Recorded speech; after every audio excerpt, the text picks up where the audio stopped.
Hello students, how are you? Fine. Well, today we are going to start chapter 5, Introduction to Euclid's Geometry. Dear students, first of all you must know about the Euclid. Actually, Euclid was a famous mathematician at Alexandria in Egypt. He was the famous mathematician of Egypt. He assumed certain properties which were not to be proved called the postulate and axioms. He has proved some important statements that he called postulate and axiom.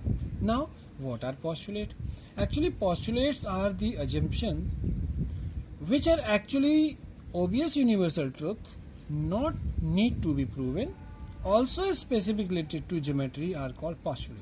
Means the statements which are related to geometry and these statements not need to be proven and depends on obvious universal truth are called postulate. Okay. Second, axioms. What are the axioms? Actually, axioms also similar to the postulate. There is one difference between the axiom and postulate, that the axioms are not always related to geometry.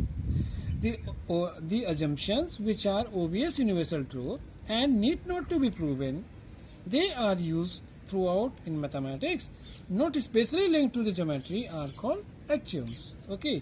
In this chapter we will study the 5 important postulates and 7 axioms. So here, postulates. Postulate first. What is postulate first? According to Euclid's, a straight line may be drawn from any point to any another point. See, A and B, point A, B. If we are drawing a straight line, then only one straight line can be drawn through these 2 points. Okay, here you can see PQ, P and Q 2 points. The one straight line is drawn here. It means, what is the conclusion of this postulate? The conclusion of this postulate is that there is a unique line that pass through given 2 distinct points like P and Q 2 points. So only one unique line is passed through these points, but through one point so many lines, indefinite line can be drawn. Like point P, so you can draw here also, this also, that also, so many lines. So through one point infinitely many lines can draw, but through 2 points only one unique line can be passed. This is the postulate 1. Now, what is postulate 2? Postulate 2 is very easy. A terminated line can be produced indefinitely in both the directions. Like AB. This is a terminated line. You can say line segment also, AB. It terminates A at the left side, and terminated at B to the right side. So, if you want to produce, you can produce from B to this side, right side, as much as you want. Similarly, if you want to produce through from the this point, A point, towards the left side, here also you can produce so much, as much as you want. So that's why postulate says that the terminated line can be produced indefinitely in both the directions. Hereafter, the postulate 3. Postulate third is very easy. What is postulate third? A circle can be drawn with any center and any radius. It's your choice. If you take center O, anywhere you can take center on a plane, and with any radius like 2 cm, 3 cm, your choice. So you can draw.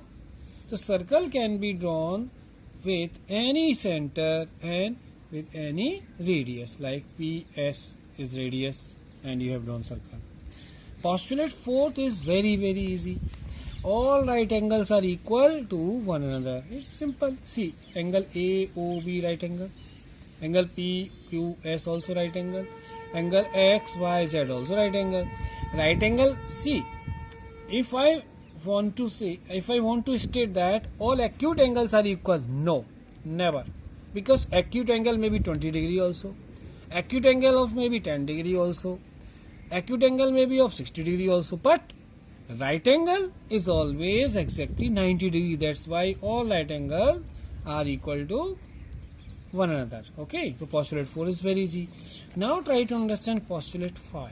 It is not tough but little bit confusing. What is the statement of this postulate? Read. If a straight line falling on two straight line, means PQ is a straight line falling on two straight line, means AB line straight line and CD also a straight line. So AB and CD two straight line, and a straight line means falling, this PQ falling on both the lines. Make the interior angles on the same side. Where interior angle same side? Angle 1 and angle 2. Interior angle same side. Interior angle are made by which line? PQ on both line AB and CD. It is taken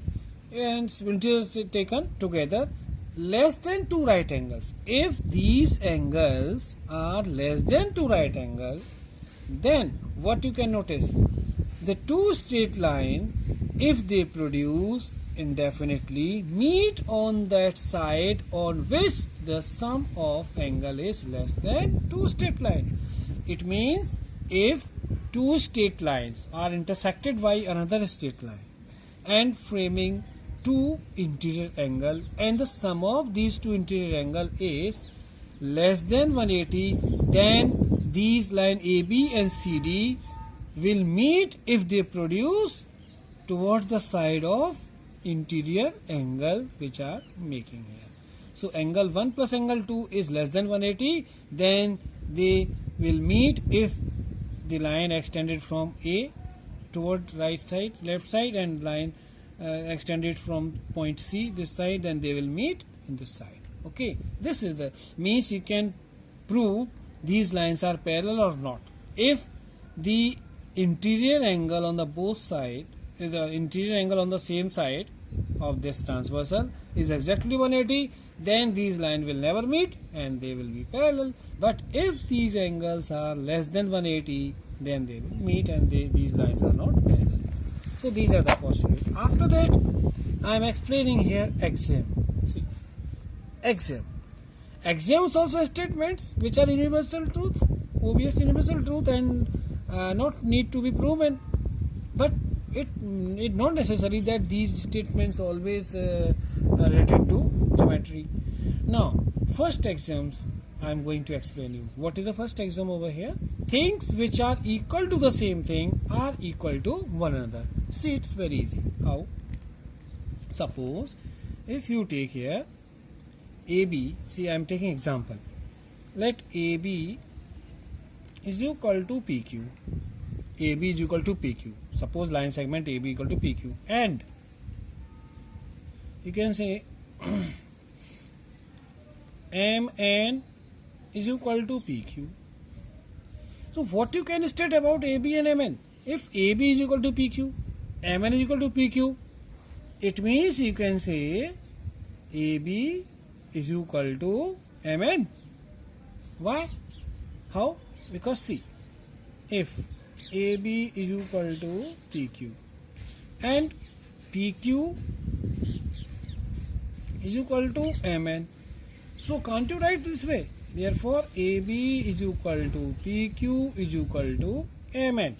Means PQ is related AB also, PQ is related to MN also. That's why AB and MN are equal. So you can say things which are equal to the same thing, means think AB and MN. Things which are equal to the same thing. Same thing means PQ, PQ same. Then they will be equal to another. Equal to one another. That's why you can say, okay, things which are equal to the same thing are equal to one another. You can see this example. Suppose AB is equal to PQ. Let the PQ is 3 centimeter. Then MN, PQ 3 centimeter. It means AB and MN also 3 centimeter. So this axiom is true. That is simple. Next, if equals are added to equals, then whole are equal. Why not? Yes. Suppose here AB is equal to PQ. You are taking AB equal to PQ. Two lines AB and PQ are equal. Now equals are added to equals. Now you are adding something. What? Adding 5 both the sides. Then what you can see, AB plus 5 is equal to PQ plus 5. Of course, if AB is equal to PQ, Then if you add 5 both the side, means equals are added to equals, AB and PQ are equals, and 5 also both equal, then whole are equal. Whole means the result of this whole will be also equal. For example, AB is equal to PQ is 7 centimeter, and we are adding 5. The 7 plus 5 12, and here also 7 PQ 7 plus 5 12. So we can say the equals are added to equal, then whole are equal. Simple. Next statement is that exams is if equals are subtracted from equals, then remainder are equal. How? You can say here, suppose here MN is equal to PQ, isn't it? Now subtracting 3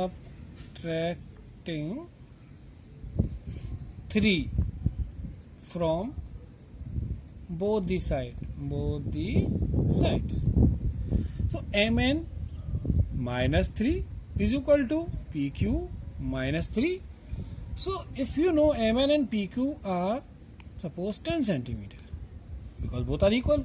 So if you subtract 10 minus 3, here also 10 minus 3, 10 minus 3 7, here 10 minus 3 7, it means if whole are equal, then remainder also are equal. If whole are means if equals are subtracted, equal means 3 is equal. Equals are subtracted from equal, then remainder is equal. Remainders are equal. So this is the axiom 3rd. Here after axiom 4. Things which coincide with one another are equal to another. Example, see. If you take one line segment A, B and C, okay, now you know AB plus BC. AB plus BC coincide with what? AC. So AB plus BC coincide with AC, that's why AB plus BC together make is equal to AC. So here we can say things which coincide with one another are equal. Okay, because AB plus BC means if you join AB plus BC, they will be equal to AC. So AC is coincide with AB plus BC, that's why things which coincide with each other, that is the axiom 4. Now axiom number 5. The whole is greater than a part. It's very simple. Means suppose if you draw one line here, A, B, C, D. AB line segment is divided into further small part like AB, BC and CD. Now my dear students, if I say here AB is greater or AD is greater? So AB is smaller than AD,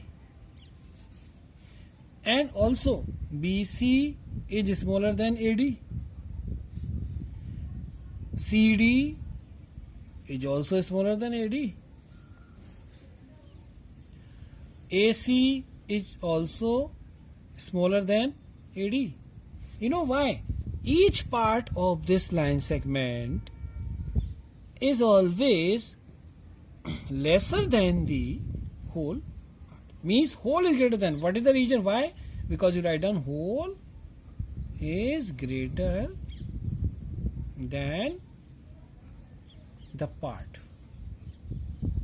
Whole is greater than means AB and AD. AD is whole and AB is a part. So that's why you can say AD is greater than AC. AD is greater than AB because whole is greater than a part. So this is simple. Means a part is always smaller than the whole, or you can say whole is greater than the part. So this is also universal truth. No need to be proven. Next, axiom 6. Things which are double of the same thing are equal to one another. Very easy. If you write here AB is equal to CD. Okay, these are equal.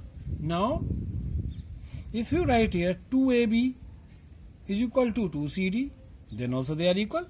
Things which are double of the same thing are equal to one another. Suppose AB and CD is 4 centimeter. So if you write here 2 multiply 2 4, here also this is 4, that 2 multiply this 4, so 2 4s are 8, 2 4s are 8. It means if things are double, like this is 4, and if you make them double 8, then also they are equal. 4 4 are equal, then 8 8 also are equal. Means things which are double of the same thing are equal to one another. Okay, that is very easy. And the last but not least exam, things which are half of the same thing are equal to one another. Very easy. If you written PQ is equal to AB, so you can write down half of PQ is equal to half of AB also. It is exam. If whole are equal, then half also are equal. Why not? Suppose here AB and PQ, let this AB and PQ line segment having measurement 16 centimeter. Okay. So what is the half of 16? Means if you divide half both the side, then what will happen here? 1 upon 2 into 16. Here also 1 upon 2 into 16. So this is what? 8. This is what? 8. So if 16 and 16 are equal, then 8 and 8 also are equal. Why not? So that's why the things which are half of the same thing are equal to one another. So you can understand and revise these all 7 axioms and 5 postulates, because these axioms and postulates are further used very widely in chapter 6, in chapter 7, 8, 9, 10, 11. So that's why I emphasize, please try to understand and revise these axioms and postulates. Thank you.